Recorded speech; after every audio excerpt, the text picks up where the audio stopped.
시간이 됐으므로 다 같이 일어나셔서 찬양 드리면서 예배를 시작합니다. Oh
하나님 여호와가 내게 준 땅에서 내 생명이 길리라.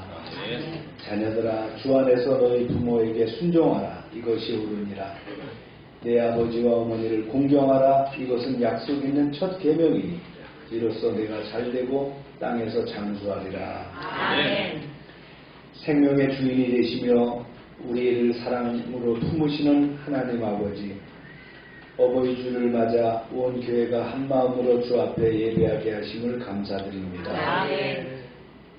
우리에게 생명을 주시고 가정을 허락하시며 부모의 사랑과 헌신을 통해 하나님의 마음을 배우게 하심을 찬양합니다. 아멘. 지금까지 눈물과 기도로 자녀들을 품어오신 부모 세대 위에 하늘의 위로와 은혜를 더하여 주옵소서. 아멘. 연약해진 육신을 붙드시고 수고와 희생의 삶 위에 하나님의 평강과 기쁨을 허락하여 주시며 아멘. 믿음의 유산을 끝까지 잘 전하는 복된 삶이 되게 하옵소서. 아멘. 또한 자녀 세대가 부모를 공경하고 감사하는 마음을 회복하게 하시고 세상 물질과 성공보다 믿음과 사랑을 소중히 여기는 가정들이 되게 하옵소서. 아멘. 상처와 갈등이 있는 가정마다 화해와 회복의 은혜를 베푸시고 홀로 계신 어르신들과 부모를 먼저 떠나보낸 성도들의 마음도 주께서 친히 위로하여 주옵소서. 아멘. 세계는 여전히 전쟁과 갈등 속에 흔들리고 있습니다. 중동의 전쟁과 국제적 긴장, 경제적 불안 가운데서도 하나님께서 역사의 주관자 되심을 믿습니다. 아멘. 민족과 민족이 서로 미워하고 다투는 시대 속에서 교회가 사랑과 화평의 통로가 되게 하시고 아멘. 무너져가는 가정과 생명의 가치를 다시 세우는 믿음의 공동체가 되게 하옵소서. 아멘. 오늘 드리는 예배 가운데 성령의 기름 부으심이 충만하게 하시고 찬양과 기도와 말씀 위에 하늘의 은혜를 더하시고 상한 심령이 회복되고 새 힘을 얻는 시간이 되게 하옵소서. 아멘. 예수님의 이름으로 기원합니다. 아멘.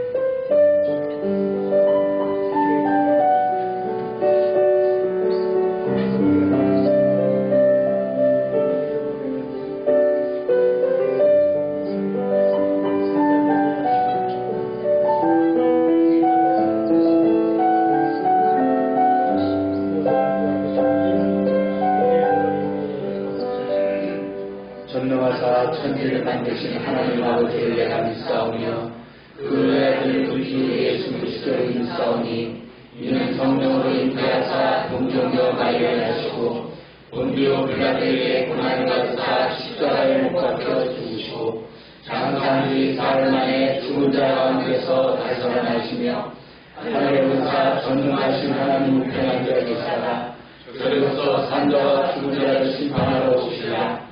성령을 믿사오며 거룩한 공의와 성도가 서로 교통하는 것과 죄를 사해 주는 것과 몸이 다시 하는 것과 영원히 사는 것을 믿사옵나이다. 아멘. 자리에 앉으시기 바랍니다.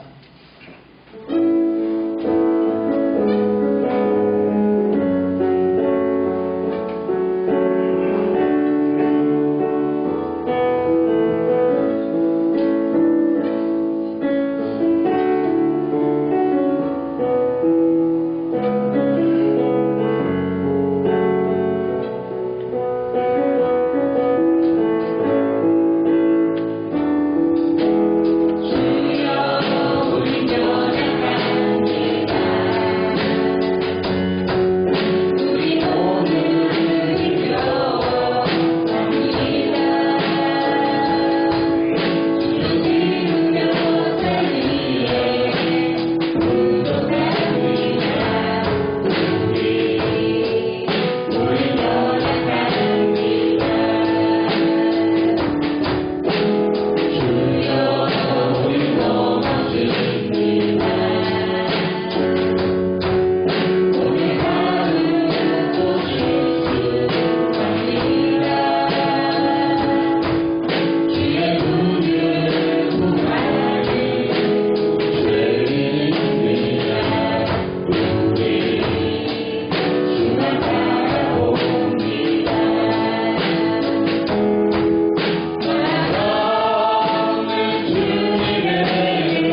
기도하는 시간입니다.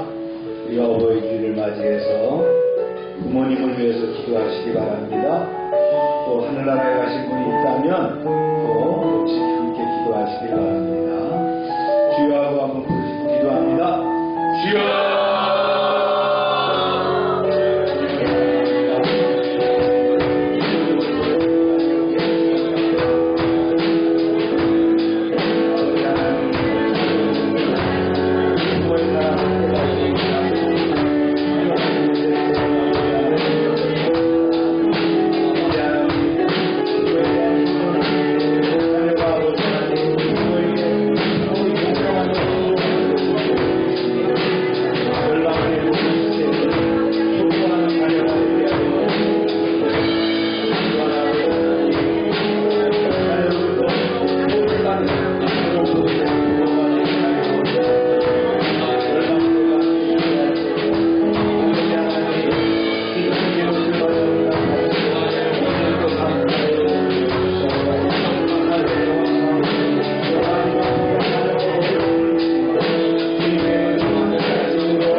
저 열방이 드리는 찬양과 예배를 받아 주시옵소서. 아멘. 주님 홀로 영광 받으시기 원합니다.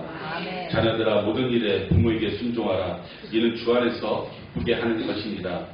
어버이 주일을 맞아 하나님을 찬양하며 예배의 자리에 나오게 하심을 감사드립니다. 아멘. 육신의 부모를 통하여 이 땅에 나게 하시고 하나님의 자녀 삼아 주신 것을 감사드립니다. 아멘. 저희를 먹이시고 입히신 하나님, 하지만 우리는 너무나 쉽게 하나님의 은혜를 망각하며 살아갑니다. 하나님 아버지, 저희들이 하나님의 은혜와 사랑을 깊이 깨닫고 살아가게 하여 주시옵소서. 아멘. 또한 육신의 부모를 통하여 이 땅에 나게 하시고 하나님을 알게 하셨지만 하나님의 뜻을, 부모의 뜻을 따르지 못하며 살았습니다. 주님, 저희들을 용서하여 주시옵소서. 아버지, 주님께서 세상을 창조하실 때 가정을 창조하심으로 가정의 소중함을 느껴 주셨습니다. 부모를 통하여 자녀들의 복을 받고 온 땅에 충만하라는 하나님의 말씀이 이루어짐을 믿습니다. 어버이 주일을 맞아 열방의 온 성도들이 부모의 소중함을 깨닫고 부모를 즐겁게 하는 자, 표를 다하는 자가 되게 하여 주시옵소서. 주님께서 이 땅에서 우리 되신 것처럼 부모에게 순종함을 통해 하나님의 뜻을 이룬 것처럼 저희가 부모를 공경함으로 하나님의 뜻이 이루어지게 하여 주시옵소서. 아버지는 특별히 주님은 아직 알지 못하고 믿지 않으시는 부모가 있다면 그들의 마음을 열어 주시옵소서. 아버지, 그들의 주님을 구주로 영접케 하시고 구원 허락하여 주시옵소서. 하나님 아버지, 열방의 성도들을 위하여 기도합니다.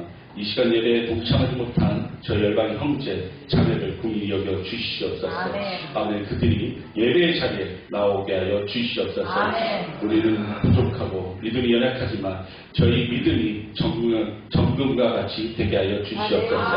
열방이 유아동으로부터 실버에 이르기까지 열방의 믿음의 반석과 기둥 삼아 주시옵소서. 이들 위에 명문의 명품의 교회를 세워 주시옵소서. 특별히 열방에 속한 가정과 직장과 사업장이 주님의 은혜로 더욱 풍성한 열매를 맺을 수 있도록 허락하여 주시옵소서. 또한 열방의 전도에는 부임을 열어주시옵시고 영적 자원, 인적 자원, 물적 자원을 더하여 주시옵소서. 특별히 다음 세대들이 이전에 가득하게 하여 주시옵소서. 날마다 주님의 예비하신 일꾼들 헌신되며 순종되며 충성되며 성령이 충만한 자를 붙여 주시옵소서. 아버지 하나님, 특별히 이 시간 다니엘서 오신 주의 종을 위하여 기도합니다. 날마다 영일 가운데 주께서 함께 하시어 감동케 하여 주시옵소서. 성령의 충만함으로 생명의 말씀을 대언하게 하시고 동역하는 이가 늘어나게 하여 주시옵소서. 아버지, 특별히 주님의 일을 감당하기에 물질로서 연연치 않게 하시고 영권과 인권과 물권을 허락하시어 이 마지막 때에 주님의 귀한 총으로 주의 사자로 사용하여 주시옵소서. 교회에 세우신 동역자들과 모든 직분 맡은 자들에게도 주님의 특별한 은혜가 함께 하시기 원합니다. 이 시간 예배 시종을 주님께 위탁하며 우리의 구주 되신 예수 그리스도의 이름으로 기도합니다. 아멘.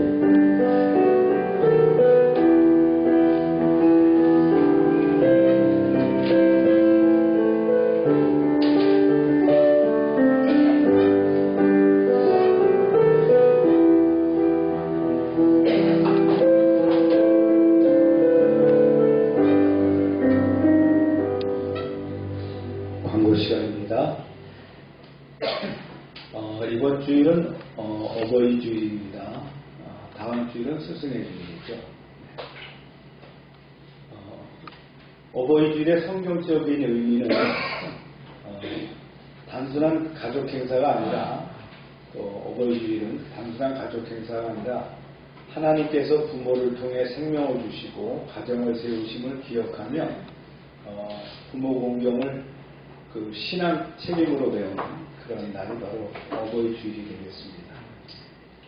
오늘 아침에 민교한테 질문을 했어요.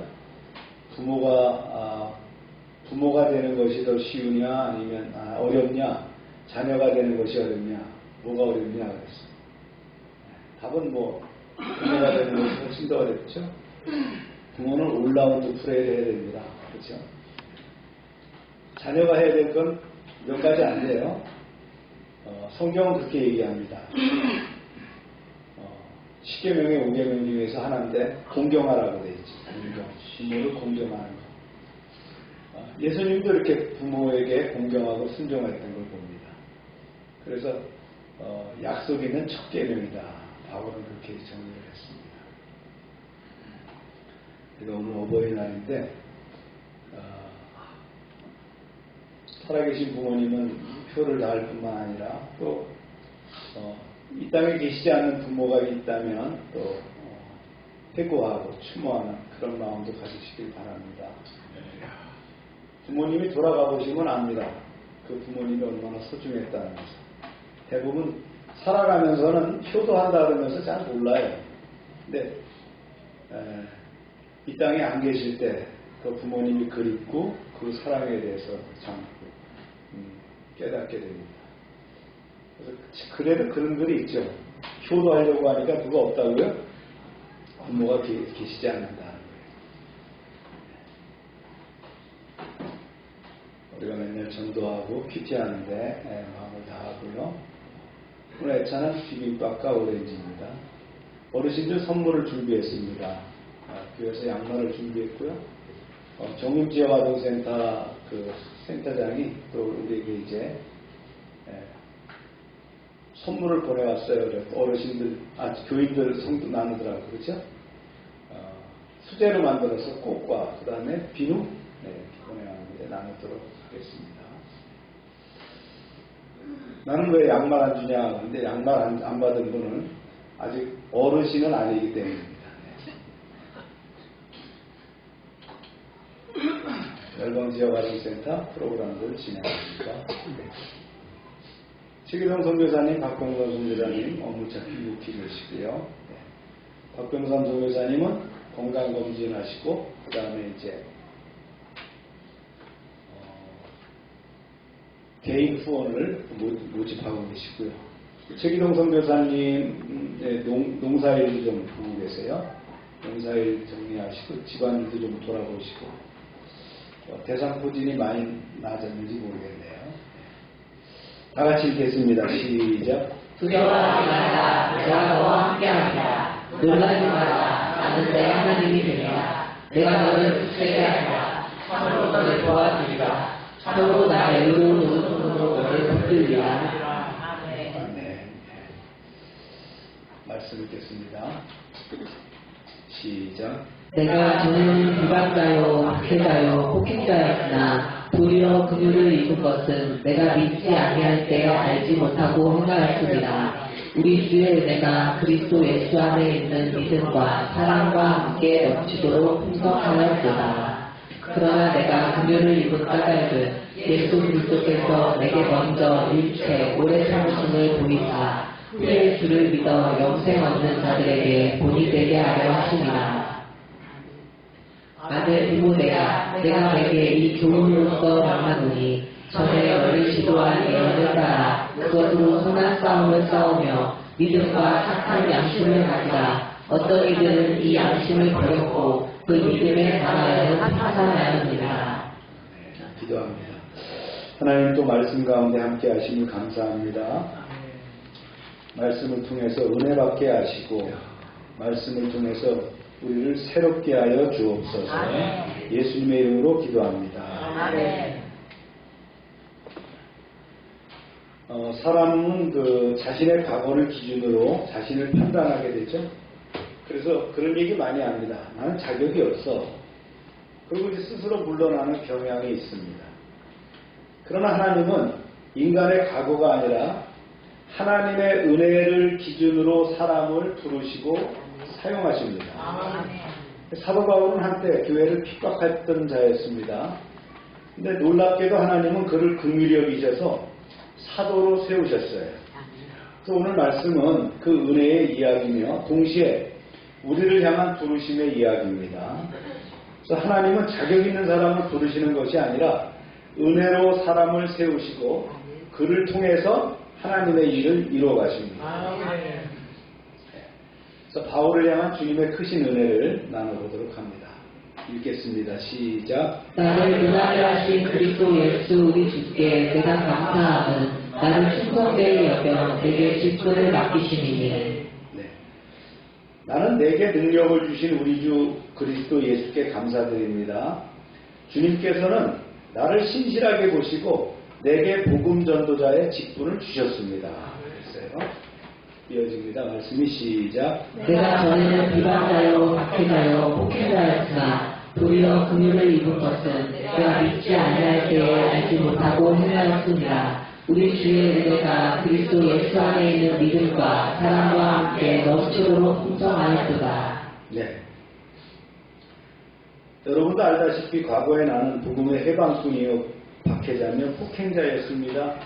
그러나 그와 같은 나의 죄인된 삶은 내가 믿지 않을 때에 무지에 쉽사여 모르고 한 짓이므로 하나님께서 나를 불쌍히 여기시고 내게 용서와 긍휼을 베풀어 주셨습니다. 진실로 우리 주님께서 그리스도 예수 안에 있는 믿음과 사랑으로 내게 크신 은혜를 넘치도록 부어 주었습니다.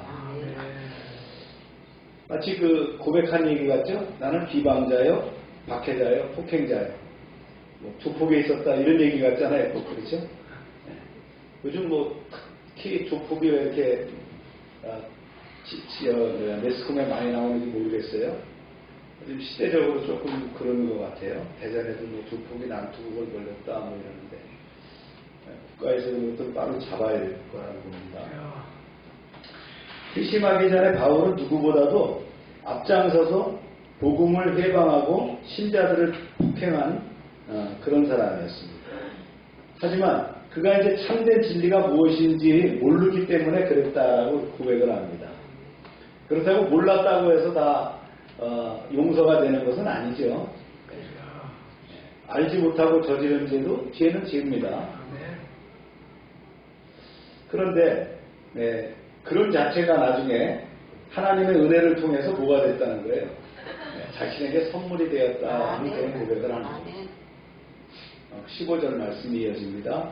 시작. 믿보다 모든 사람이 받을 만한 이 말이여 그리스도 예수께서 죄인을 구원하시려고 세상에 임하셨다 하였도다. 죄 중에 내가 됐습니다. 네, 유명한 자기 고백이죠. 진실로 나는 죄인들 중에 우두머리 죄인입니다.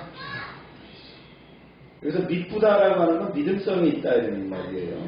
네, 말씀을 계속합니다. 시작. 그러나 내가 그들을 입은 까닭은 예수 그리스도께서 내게 먼저 일체 오래 참으심을 보이사 후에 주를 믿어 영생 얻는 자들에게 본이 되게 하려 하시니라. 이런 말이죠. 그러나 하나님께서는 그런 내게서 자비를 베풀어 주셨는데 그것은 그리스도 예수께서 나한테 먼저 한계없는 오래 참으심을 나타나 보여주심으로써 앞으로 예수 믿고 영생을 얻을 모든 사람의 좋은 본보기로 삼으시는 것이었습니다. 이런 뜻이에요. 17절 말씀 시작. 영원하신 왕 곧 썩지 아니하고 보이지 아니하고 홀로 하나이신 하나님께 존귀와 영광이 영원히 구하도록 있을지어다. 아멘. 바울의 극악한 재질을 고려해 볼 때 바울에게 나타내 보이신 그 하나님의 오래 참으심은 아주 특별한 겁니다. 네. 진실로 그것은 죄인을 향한 하나님의 오래 참으심이었어요. 아주 그래서 좋은 본보기가 되었다 하는 거예요. 그래서 하나님은 죄인에 대해서 진노의 심판을 참고 또 참으시는 어떤 하나님? 인내의 하나님이시다라는 거예요. 근데 인내를 시험하면 안 됩니다. 인내의 한계가 넘어서면 최후 심판이 될 수도 있어요. 좀 조심해야 되겠죠. 네. 하나님 참으셔요. 부모님도 그렇죠. 매를 대야 되나? 그런데 참다 결국은 이제 매를 대는 경우가 생긴다는 거죠. 그러니까 매 맞을 때까지 가는 거는 미련한 거예요. 네. 부모님이 어느 정도까지 참으셨다 그러면 그때는 빨리 제자리로 돌아가는 게 바로 뭐예요? 이게 해결한 말이에요. 그렇죠? 네. 18절 말씀입니다. 시작. 아들 디모데야 내가 내게 이 교훈으로서 명하노니 전에 너를 지도한 예언을 따라 그것으로 선한 싸움을 싸우며 믿음과 착한 양심을 가지라. 어떤 이들은 이 양심을 버렸고 그 믿음에 관하여는 평안하느니라. 여기서 선한 싸움이라는 게 나와요. 선한 싸움. 이 선한 싸움은 인간적인 어떤 그 갈등이나 자기 방어를 의미하는 게 아니에요. 이것은 복음과 진리를 지키기 위한 영적 싸움을 얘기합니다. 여러분 선한 싸움이 어디 있어요? 싸우는데 선한 싸움, 착한 싸움이 있어요? 그런 의미가 아니라는 거예요. 하나님께서 맡기신 사명을 끝까지 감당하는 신앙의 싸움을 선한 싸움이라고 합니다. 선한 싸움의 원어적인 의미는 아고니조마이라고 하는데, 이거는 이 단어가 뭐냐면요, 그 운동하는 운동선수 있죠. 얼마나 격렬해요, 그죠? 그 다음에 군인이 전투할 때, 또 어떤 경쟁을 할 때, 이때 표현하는 말이 선한 싸움이거든요. 착하게 싸우라는 게 아니라는 거예요. 그래서 바울은 아들 같은 디모데에게 적당히 버텨라, 그게 아니에요. 전력을 다해 싸우라는 거예요. 어떤 싸움에서? 영적 싸움에서. 그래서 이 선한 싸움이란 말은 하나님 앞에서 옳은 싸움, 가치 있는 싸움, 거룩한 목적을 가진 싸움을 선한 싸움이라고 합니다. 왜 그럼 선한 싸움인가? 세상의 싸움은 자기 이익을 위해서 싸우는 거예요. 그런데 신앙의 싸움은 진리를 위한 싸움이요, 영혼, 생명을 위한 싸움이요, 하나님 나라를 위한 싸움이다. 이것을 선한 싸움이라고 한다. 할렐루야. 20절 말씀 계속합니다. 시작. 그 가운데 헤레오와 알렉산더가 있으니 내가 사탄에게 내준 것은 그들로 훈계를 받아 신성을 모독하지 못하게 하려 합니다. 네. 그런 사람들 가운데 후메네오와 알렉산더가 있는데 나는 그들을 사탄에게 내어주었다. 그 까닭은 그들이 다시는 하나님을 모독하는 일이 없도록 그들로 마땅한 징계를 받게 하기 위해서다. 이런 말을 했어요. 굉장히 의미 심상한 얘기죠? 예. 이게 바울이 말이죠. 이게 저주하는 것 같이 이렇게 얘기하는데, 이걸 좀 더 뒤에서 풀어보도록 합니다. 오늘 말씀을 이제 정리와 요약을 해보겠어요. 첫 번째는 은혜로 주어진 사명이라는 거예요. 네.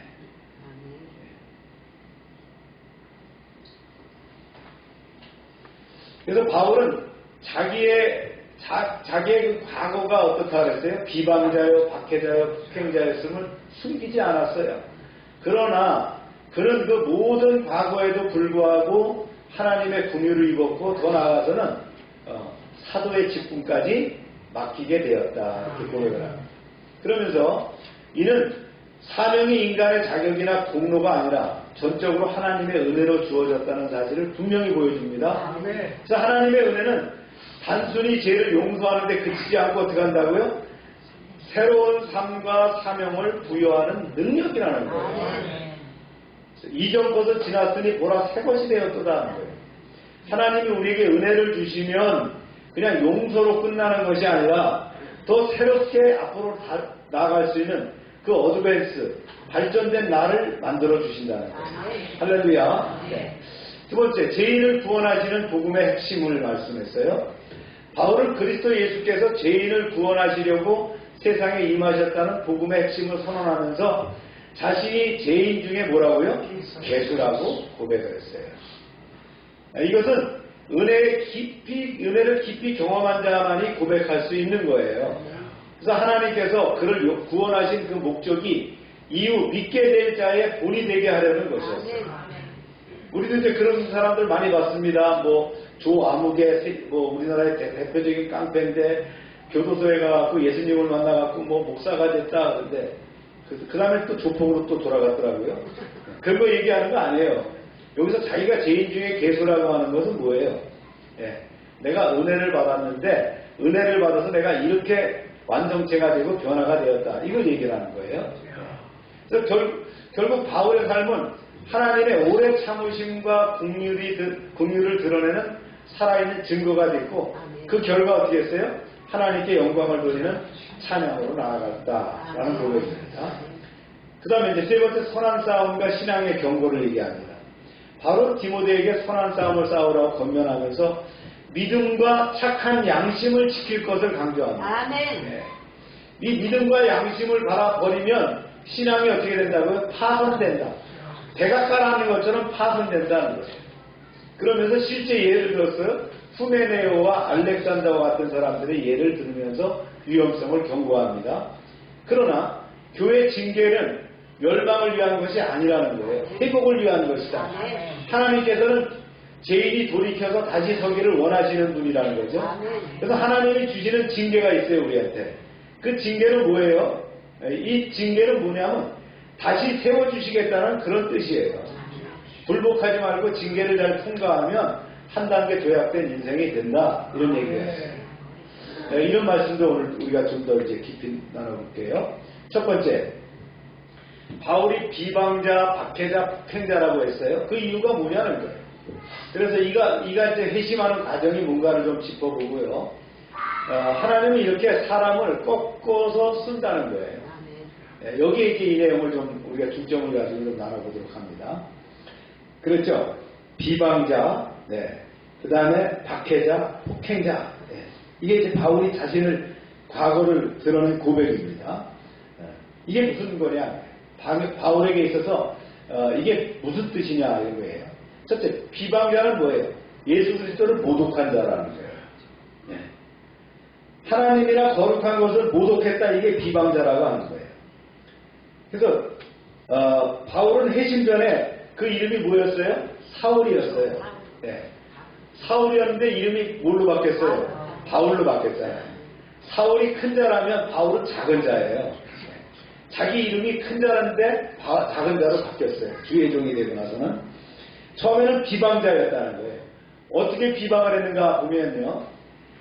바울은 그 사울로 살 때 이렇게 했어요. 예수 그리스도를 메시아로 인정하지 않았어요.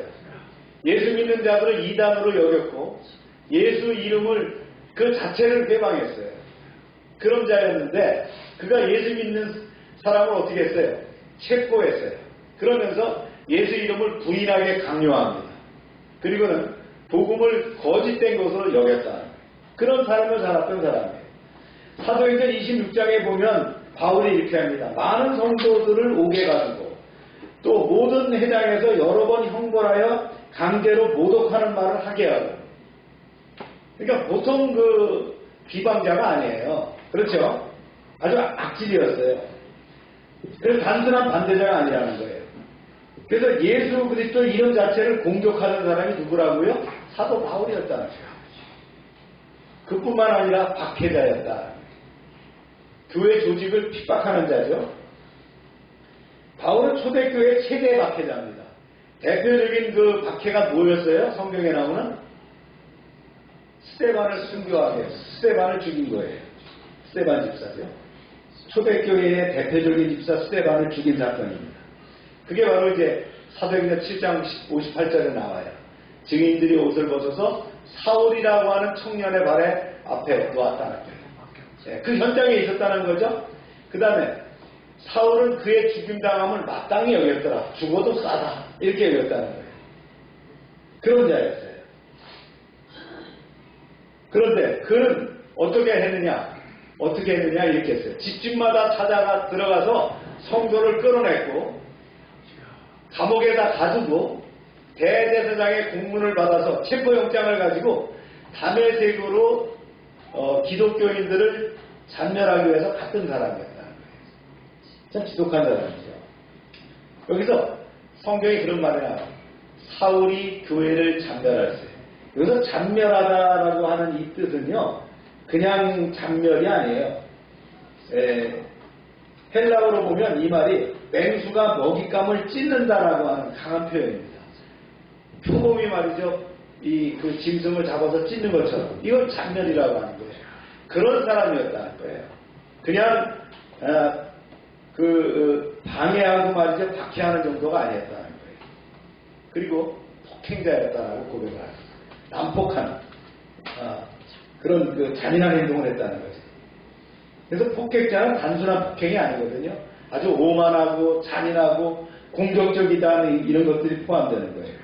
그래서 바울은 단순히 법적으로 박해만 한 것이 아니에요. 율법적으로만 박해한 것이 아니라 분노와 증오를 가지고 행동을 했던 사람이에요. 이 폭행자라고 하는 그 말 자체에 포함되어 있는 거죠. 분노와 증오로 행동했던 사람이 바로 바울이었다. 사도행전 그 9장 1절에서는 그렇게 얘기하죠. 사울이 주의 제자들에 대하여 여전히 위협과 살기가 등등했다. 기독교인들이 느꼈을 때 바울은 살기가 도는 사람이었다는 거예요.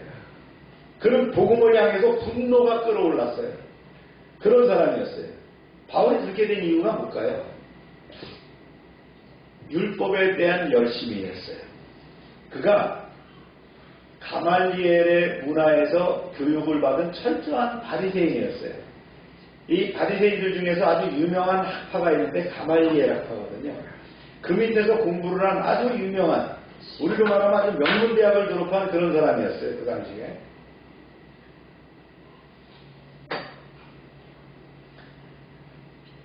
그래서 율법으로는 바리새인이요, 또 열심으로는 교회를 박해했다. 하나님께 충성한다고 믿었어요. 그것이 잘한다고 믿었던 거죠. 율법을 지키는 것이 의라고 인식을 해서 기독교인들을 박해했다는 거예요. 그래서 예수를 믿는 사람들을 어떻게 했어요? 율법과 유대교를 무너뜨리는 위험한 이단이라고 여겼다는 거예요. 이게 이제 문제였고요. 두 번째는요, 영적인 무지죠. 디모데전서 1장 13절에 했죠. 알지 못하고 행했다. 그래서 그는 하나님을 안다고 생각했어요. 율법을 통해서. 근데 실제로는 메시아 예수 그리스도를 알지 못했어요. 그리고 하나님의 뜻을 오해하고 있었다. 그렇게 이제 회심을 하게 되죠. 하나님이 이제 그를 열심은 있었으나 진리가 부재했던 이를 이제 회심하게 되는 과정이 있습니다. 어디서요?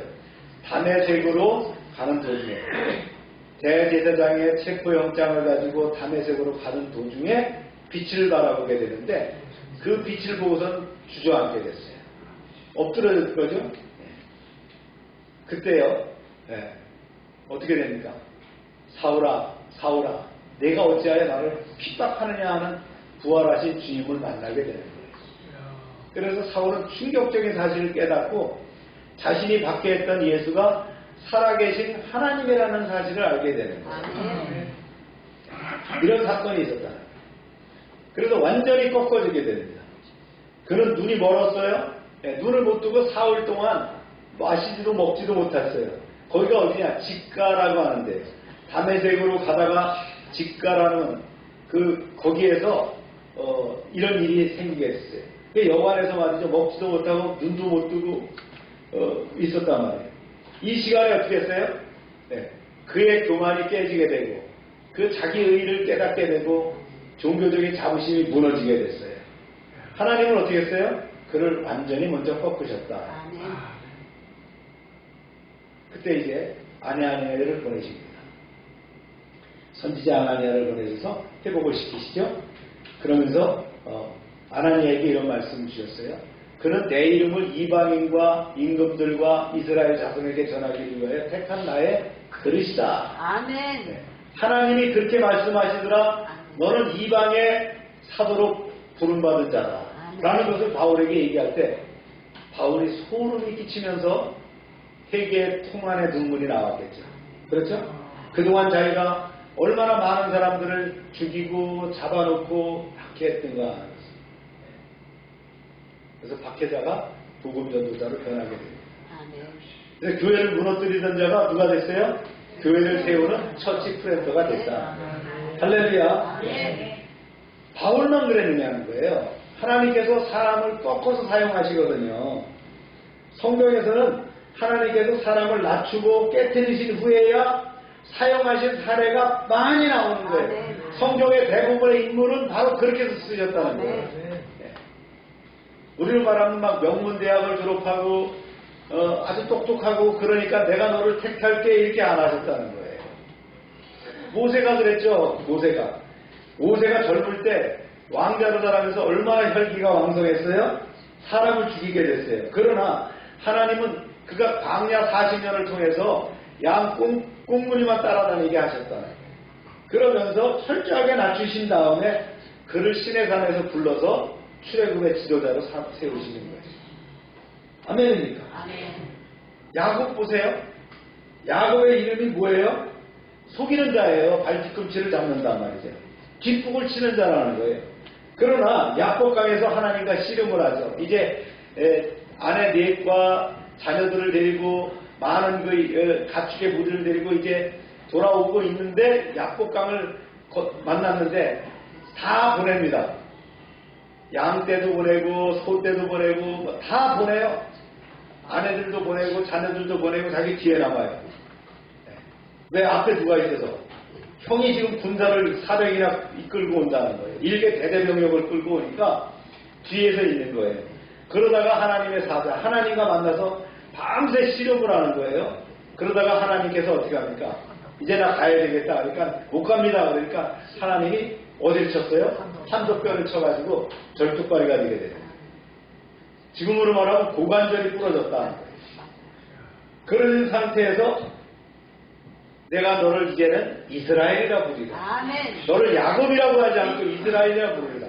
이스라엘이 뭐예요? 하나님과 겨루어 이겼다. 아멘. 그래서 지금 유대 민족이 주가 되는 이스라엘이라는 그 이름 자체가 누가 진 거예요? 하나님이 야곱에게 붙여주셨던 이름이에요. 하나님과 겨루어 이겼다. 아멘. 할렐루야. 네. 베드로는 어떤 사람이었어요? 자신만만했죠. 예수님을 그런데 3번이나 부인하고 나서 그러나 이제 실패 후에 어떻게 됩니까? 초대교회 기둥이 됐다. 아멘. 요나 우리가 압니다. 구약에 나오는 하나님의 뜻을 거부합니다. 니느웨에 가서 복음을 전해라 그랬더니 어디로 갔어요? 저 스페인으로 도망가는 배를 타고 가다가 풍랑을 만나가지고 바다에 던져지게 되죠. 그래서 이제 물고기 뱃속에 들어가서 사흘을 지낸 다음에 그리고 꺾여지고 난 다음에 회개의 도구로 사용돼서 니느웨가 왔고 말이죠. 그것도 설렁설렁 하는 거 아니에요. 한 사흘을 말이죠. 구원받으세요. 하나님 믿어야 됩니다. 회개해야 됩니다. 그랬는데 어떻게 했어요? 니느웨의 왕과 모든 국민들이 회개하는 역사가 나타났죠. 그러면서 동산에 올라가고 말이죠. 내려다보면서 하나님의 저들을 어떻게 불과 유황으로 때리시는가 보는데 어떻게 합니까? 햇빛이 쨍쨍 내리니까 방잎을 갖고 이렇게 덮었는데 원래 한 마리가 방잎을 먹어버리니까 그거를 탓하니까 뭐라 합니까? 하나님께서 뭐라 합니까? 저 수많은 사람들을 구원해야 되는 그 인명이 얼마나 중요하고 사람이 중요한 것을 요다에 깨우쳐주는 얘기예요. 그렇죠? 느부갓네살 왕이었습니다. 그 당시 최고의 왕인데 교만했던 왕이 어느 날 정신적인 질병이 와가지고 짐승처럼 변해서 그 왕을 어떻게 주체를 못해갖고 갖다 기둥에다 묶어놨어요. 그랬더니 7년 동안 풀을 뜯어먹으면서 살았어요. 그리고는 그가 바뀌고 하나님의 주권을 인정하게 됐다. 여기서 우리가 중요한 영적 원리를 발견하게 됩니다. 하나님은 자주 사람을 먼저 꺾으신 후에 사용한다. 이런 물건은요 꺾어주면 못 써요. 그렇죠?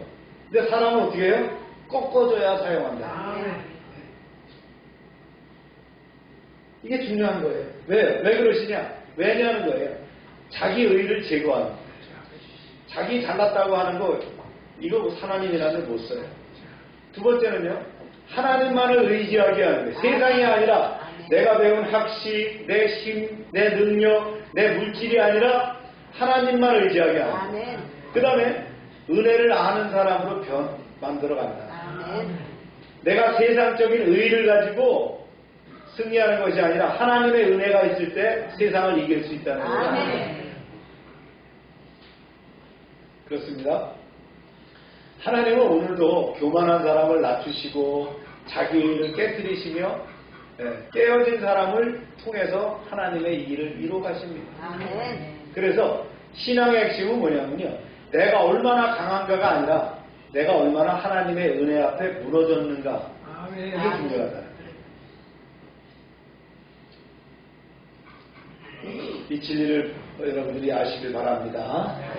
그 다음에 후메네오와 알렉산더 이야기를 좀 우리가 좀 더 나눠보겠어요. 이 사람들이 교회에서 모였어요. 참 못된 신자였어요. 한마디로. 못된 사람들이었어요. 그래서 후메네오와 알렉산더 어떤 인물인가 말씀이 이렇게 나오죠. 시작. 후메네오와 알렉산더가 있으니 내가 한 사람에게 내준 것은 그들로 훈계를 받아 신성을 모독하지 못하게 하려 합니다. 후메네오는요. 디모데 후서에 또 등장하거든요. 디모데 전서도 나오지만 이런 얘기예요. 그들의 말은 악성 종약에 퍼진 것 같다. 또 암 같다는 거예요. 암적인 존재였다는 거예요. 그래서 그들은 진리에 관하여 그릇되었고 부활이 이미 지나갔다 함을 어떤 사람의 믿음을 무너뜨렸다는 거예요. 그냥 엉뚱한 그런 교리를 갖고 있었다는 거예요. 이를 통해서 후면에는 어떻게 했어요? 잘못된 교리를 퍼뜨린 자고 특히 부활이 이미 지나갔다는 왜곡된 영지주의적 가르침을 주장했던 자다. 성도들을 믿음으로 무너뜨리는 그런 영향력을 가진 인물이었어요. 그래서 단순히 연약한 성도가 아니에요. 교회 안에서 적극적으로 거짓 교훈을 퍼뜨리던 자였다. 알렉산더는 어떤 자였냐? 디모데 후서 역시 등장하는데요. 구리제공업자였다는 거예요. 그래서 그가 행한 대로 주님께서 그대에게 갚으실 거라고 얘기했어요. 초대교회 전통과 많은 학자들은 그가 이제 같은 인물이라고 보는데 디모데 후서에 나오는 인물과 알렉산더와 그래서 바울의 사역을 대적했고 교회와 복음 사역에 해를 끼쳤고 거짓 가르침 혹은 반대 활동에 가담했던 그런 자였다. 바울이 어떻게 조치했냐? 이제 이런 내용을 했어요. 사단에게 내어주었다. 이게 무슨 의미냐면요. 이게 굉장히 강한 표현이거든요. 이게 마술적 저주나 영원한 정죄를 선언하는 것이 아니에요.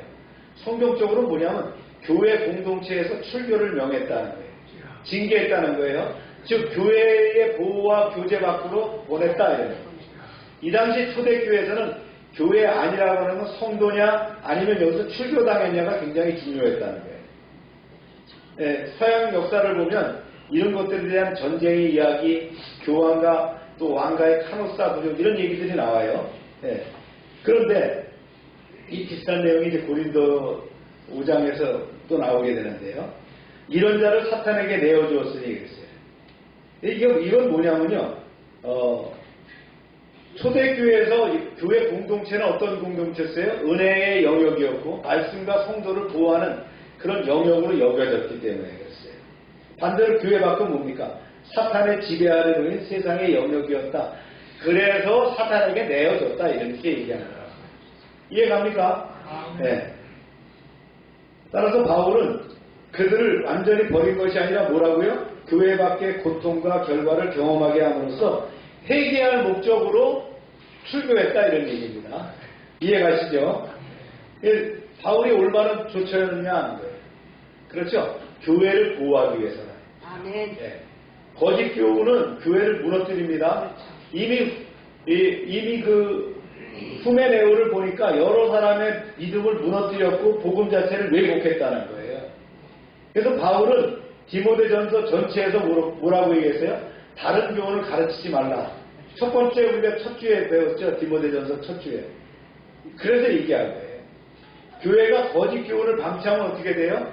교인들이 미혹되고 복음이 손상되고 공동체가 무너뜨릴 수 있다는 거예요. 이거를 누가 사용하고 있어요? 누가? 그렇죠. 누구요? 아니 지금 우리 동네도 보니까 누가 그런 짓을 하고 있다고요? 이단들이 그런 짓을 하고 있죠. 네. 그래서 그들이 꼭 교회에 들어와 가지고는 꼭 그렇습니다. 타켓이 담임 목사부터 무너뜨리는 거예요. 네. 그리고 이제 교인들과 친교를 맺고 교회에 이간질을 하는 거예요. 다른 교훈을 가지고. 그래서 교회를 무너뜨리고 그걸 살을 옮긴다 그래갖고 교회가 무너지는 거예요. 특히 개척교회들 많이 오는데 작은 교회에 손을 대려고 이렇게 하는 거예요. 아마 그 디모데가 있었던 그 교회도 이런 사람들이 있었다는 거예요. 왜냐하면 교리가 바뀌었기 때문에 이런 일을 만들어 나가는 거죠. 그래서 교회 진리를 보호하기 위해서 출교를 했고 두 번째는요. 회개와 회복을 위해서 징계를 했다는 거예요. 이게 징계의 목적이거든요. 훈계를 받아서 신성모독을 못하게 하려 합니다. 즉 파괴가 아니라 교정이고요. 정죄가 아니라 회개고요. 버림이 아니라 회복이었다는 거예요. 그러니까 성경적 징계는 언제나 사랑의 목적이다. 부모도 그렇죠. 부모님도 자녀를 징계할 때 또 벌할 때 어떻게 합니까? 회개를 위해서 다시 돌아오기 위해서 그렇게 하겠죠. 그 다음에 이제 세 번째는 방치하는 것이 아니라 방치하는 것이 사랑이 아니라는 거예요. 오늘날 교회에서 종종 사랑이라는 이름으로 죄와 거짓을 방치하려는 경향이 있다는 거예요. 그래서 성경은 무조건적인 용납이 사랑이 아니라고 가르치고요. 진리 안에서 돌이키게 하는 것이 참 사랑이다라고 얘기합니다. 그래서 시브리서 12장에 보면 하나님이 사랑하는 자를 어떻게 하신다고요? 징계한다. 하나님의 징계는 사랑을 전제로 합니다. 그렇습니다. 오늘날 교회에 주는 그 교훈이 이런 거예요. 첫 번째, 진리를 지켜야 된다. 교회는 아무나 들어와도 되는 데가 아니에요. 진리를 지킬 수 있어야 돼요. 누가요? 성도들이 지켜나가야 돼요.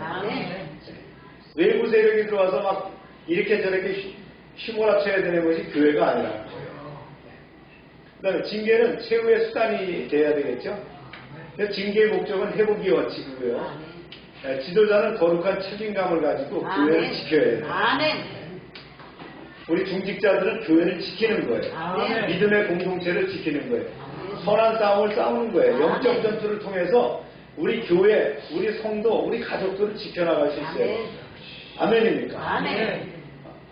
우리 바꿔서 이렇게 생각하는 사람들 있어요. 교회는 아무나 들어오면 되는 거 아니야? 아닙니다. 우리 믿음의 공동체입니다. 하나님의 말씀으로 또 진리로 서로 결속된 믿음의 공동체가 되어야 됩니다. 할렐루야.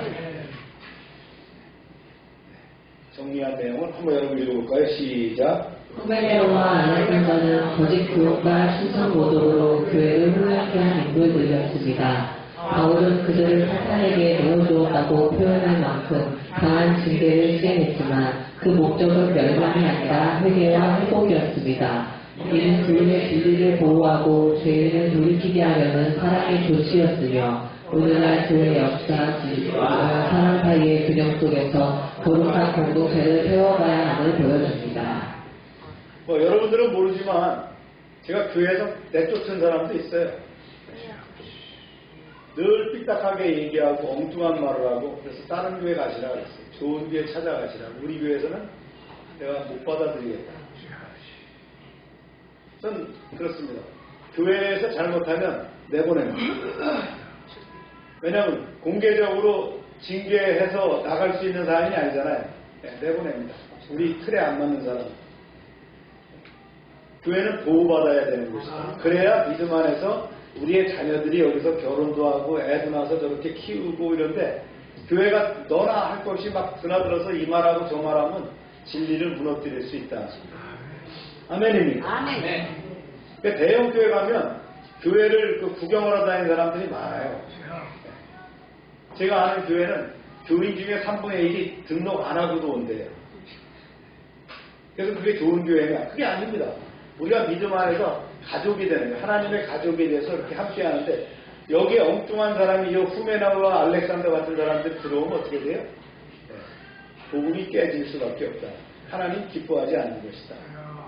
할렐루야. 바울이 좋은 가르침을 주는 거예요. 오늘 말씀을 적용과 통찰로 나누겠습니다. 은혜는 사람을 무너뜨리지 않고 새롭게 세운다는 거예요. 그렇습니다. 하나님의 은혜는 단순한 감정적인 위로나 마음의 평안을 주는 것이 아니라는 거예요. 하나님의 은혜는 한 사람의 존재를 새롭게 하고 삶의 방향을 완전히 바꿔놓는 능력이라는 거예요. 이걸 은혜라고 하는 거예요. 뭐 은혜 받았습니다.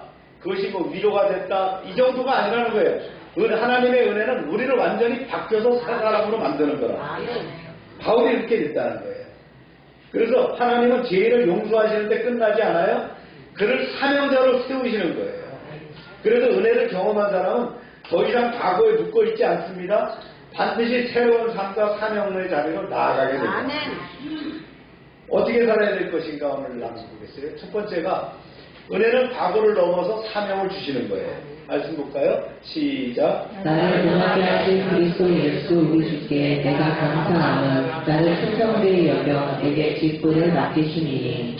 바울은 자신을 과거를 숨기지 않았어요. 나는 참 교인들을 잔멸했던 그런 아주 악한 자였다라고 고백을 합니다. 죄인 중에 괴수라고 고백을 합니다. 그 고백을 한 이유는 뭐예요? 내가 이렇게 바뀌고 변화되었다는 걸 강조하는 거죠. 오늘날 우리도 마찬가지인데 우리는 종종 과거의 실패와 상처, 죄책감 때문에 스스로를 제한하는 경우가 있어요. 나는 안 돼. 나는 자격이 없어. 그러면서 뒤로 물러납니다. 하나님은 과거의 문제를 안 따지는 분이에요.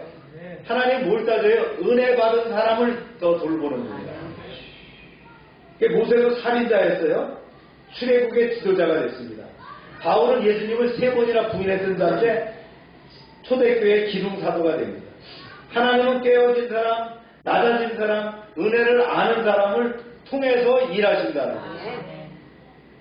그래서 나는 여전히 과거에 묶여있는가 아니면 하나님의 은혜 안에 다시 시작됐는가 자기를 판단해 봐야 돼요. 과거에 묶여있어서는 안 돼요. 은혜를 받고 앞으로 나가는 변화된 사람이 돼야 돼요. 두 번째는요. 은혜는 나를 통해서 다른 사람을 소망이 되게 한다. 말씀 볼까요? 시작. 그리스도 예수께서 죄인을 구원하시려고 세상에 임하셨다. 죄인 중에 내가 죄습니다. 은혜를 깊이 경험한 사람이만이 할 수 있는 고백이죠. 자기가 죄인 중에 괴수였다라고 얘기하죠. 그러면서 이렇게 고백을 했죠. 시작. 주를 믿어 영생 얻는 자들에게 복이 되게 하려 하십니다. 바울의 삶 자체가 복음이 증거가 됐다는 거죠.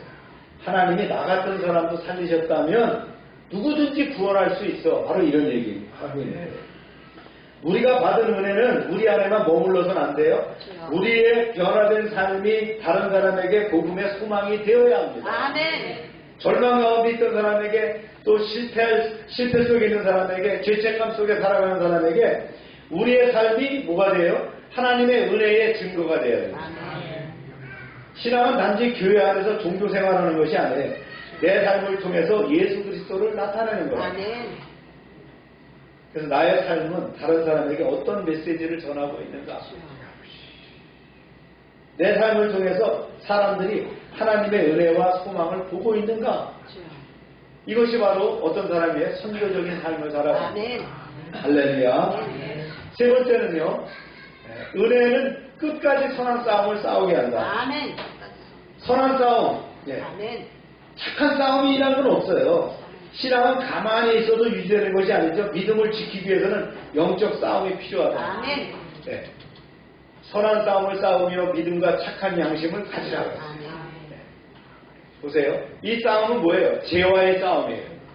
죄와 피 흘리기까지 싸우라 그랬어요. 그 다음에 거짓과의 싸움입니다. 아멘. 세속적인 가치관과의 싸움이에요. 아멘. 자기 자신과의 싸움이에요. 아멘. 이 싸움에서 이겨야지. 이 싸움을 안 이기면 어떻게 해요? 하나님이 꺾으시는 거예요. 이미 우리가 말씀과 기도로 꺾어졌을 때 하나님은 우리를 사용하실 수가 있어요. 아멘. 아멘입니까? 아멘. 바울은 특히 뭘 가져라 하냐? 믿음과 착한 양심을 강조했다. 아멘. 양심이 무너지면 결국 믿음도 무너져요. 죄를 반복해서 무시하면 영적 감각이 둔해져요. 결국은 신앙이 파손된다고 해요. 그런 사람의 대표적인 인물이 후메네오와 알렉산더라는 사람이었다. 그들은 진리를 버리고 양심을 버림으로 믿음의 파손이 된 자들이야. 오늘날에도 많은 사람들이 신앙의 외형을 유지합니다. 양심을 잃어버릴 채 그런 살아가는 거예요. 신앙은 교회 와서 그냥 아멘하는 거예요. 밖에 나가면 완전히 세상 사람처럼 살아가는. 그러면 안 된다는 거예요. 하나님은 우리에게 끝까지 믿음을 지키라고 합니다. 그래서 선한 싸움은 편한 길이 아니에요. 그러나 하나님은 싸우는 자에게 뭘 준다고요? 은혜를 주시고 끝까지 붙드신다. 아멘. 그래서 나는 지금 영적 싸움을 하고 있는가? 나는 믿음과 선한 양심을 지키고 있는가라. 결론적으로 하나님의 은혜는 우리의 과거의 죄와 실패에서 건져내어서 새로운 사명자가 되게 하십니다. 아멘. 또한 우리의 삶을 통해서 다른 사람에게 복음의 소망을 전하시는 거예요. 아멘. 그리고 끝까지 믿음을 지키는 선한 싸움을 싸우게 하시는 거예요. 아멘. 은혜를 주셔서 그 싸움을 이기게 하시는 거예요. 아멘. 그러므로 은혜를 받은 사람은 더 이상 어디에 묶여 있으면 안 된다? 과거에 묶여 있어서는 안 된다. 그래서 우리를 변화시키시고 우리를 일으키시고 그래서 하나님 나라의 사람으로 하나님의 사람으로 살아가게 한다. 주님 말씀하시죠. 내 은혜가 내게 족하다. 그 은혜를 붙들고 과거를 넘어서 사명의 자리로 나아가며 끝까지 믿음으로 선을 행하는 선한 싸움을 싸우는 여러분 되시기를 주의 이름으로 축원합니다. 기도합시다.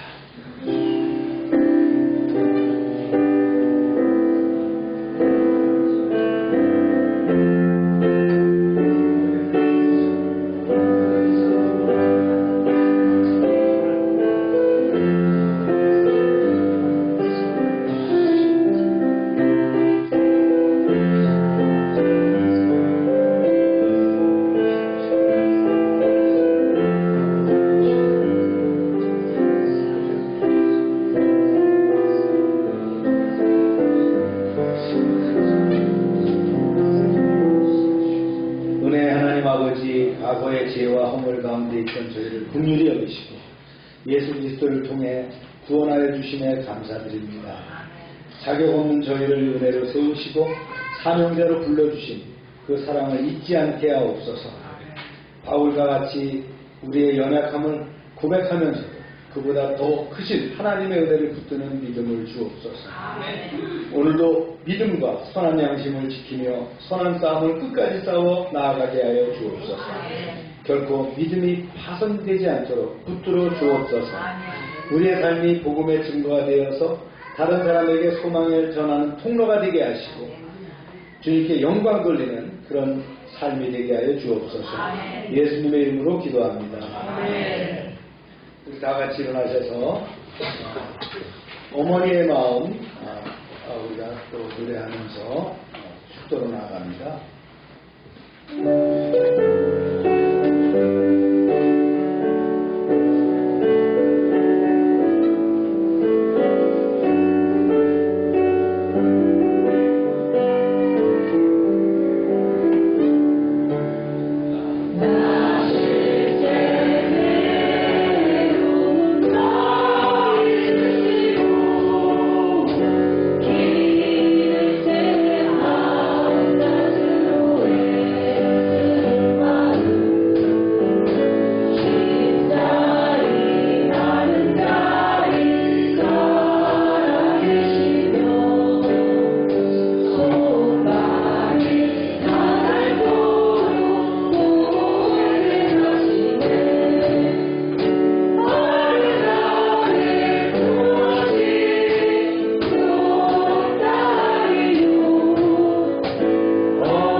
아픈 이를 위해서 기도합시다. 하나님, 이 시간 치료를 위해서 기도합니다. 세상의 방법으로는 고칠 수 없지만 하나님의 능력으로 치유하고 회복되게 하여 주옵소서. 예수 이름으로 명령한다. 모든 질병은 떠나가고 깨끗하게 될지어다. 병의 근원은 마르고 회복될지어다. 이 시간 역사하셔서 주님 우리를 치유하시고 회복시켜 주시고 온전하게 하나님 영광 돌리며 사는 인생 되게 하여 주옵소서. 날마다 넘치게 하시는 아버지의 구원의 은총에 감사드리며 저희들에게 주신 것을 구별하여 하나님께 드립니다. 약속의 말씀대로 10의 1조를 드리며 감사의 예물을 구별하며 선교 예물을 드립니다. 약정된 예물을 드릴 때 주님 30배, 60배, 100배로 차고 넘치게 채워 주옵소서. 황충을 금하여 주옵소서. 과실이 기한전에 떨어지지 않게 하시고 저들의 기업이 아름답게 보호하여 주옵소서. 말씀을 듣고 그 명령대로 지키어 행하는 하나님의 백성을 축복하사 세계 모든 민족에 뛰어나게 하여 주옵소서. 말씀대로 순종하면 모든 복이 우리에게 그대로 미칠 줄로 믿습니다. 성읍에서도 복을 받고 들에서도 복을 받고 몸의 소생과 토지의 소산과 짐승의 새끼와 우양의 새끼가 복을 받으며 광주리와 떡반죽 그릇이 복을 받으며 들어와도 복을 받고 나가도 복을 받게 하시며 대적이 일어나 우리를 치료할지라도 여호와께서 그들을 패하게 하시고 그들이 한 길로 왔지만 7길로 도망가게 하여 주옵소서. 하나님께서 우리를 위하여 하늘의 아름다운 보고를 열사 우리의 땅에 때를 따라 비가 내리게 하시고 우리의 손으로 하는 모든 일에 복을 주셔서 많은 사람들에게 나누며 베풀게 하시고 머리가 되고 꼬리가 되지 않게 하시고 위에만 있게 하시고 아래에 있지 않게 하여 주옵소서. 저희가 드리는 물질 하나님이라는데 귀하게 쓰임받게 하시고 쓰이는 곳마다 하나님의 영광과 역사하심이 나타나게 하여 주옵소서. 이제는 우리의 죄를 위하여 십자가에서 피 흘리신 예수 그리스도의 은혜와 우리를 창조하시고 섭리하시는 아버지 하나님의 사랑하심과 늘 함께하시며 인도하시는 성령의 교통하심이 이제로부터 영원토록 함께하시기를 축원하옵나이다. 아멘.